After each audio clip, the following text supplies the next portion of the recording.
de la bienveillance, de l'entraide et de la fraternité.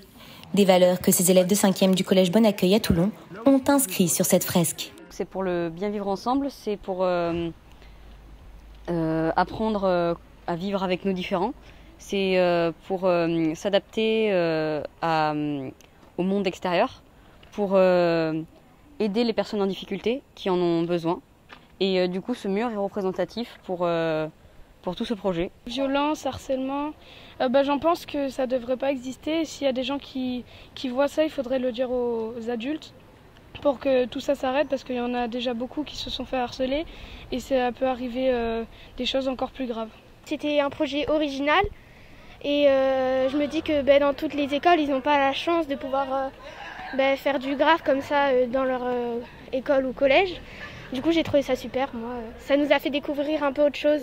Une œuvre réalisée par les collégiens avec l'aide de l'artiste Alex Z. On a partagé, je lui ai proposé plusieurs scénarios, plusieurs projets, plusieurs dessins, plusieurs fresques. On s'est arrêté sur celle-ci, qui est relativement sobre en termes de graphisme et en termes de graffiti, avec un message qui est fort parce qu'on le voit bien et c'est vraiment ce message-là que l'établissement voulait passer. Et au cours de nos échanges avec Madame Siatoni, on en est venu au fait de se dire est-ce que ça vaudrait pas le coup de faire participer les élèves.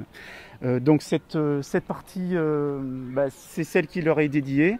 Et l'idée de leur faire le pochoir et du coup de poursuivre les ateliers et de continuer dans l'esprit atelier est née comme ça. Et je pense que vous l'avez vu, ça s'est super bien passé.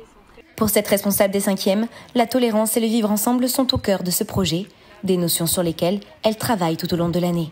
Les élèves ont commencé par travailler sur le vocabulaire du vivre ensemble. Je les ai pris en étude. Quand on parle de harcèlement, de quoi parle-t-on exactement ?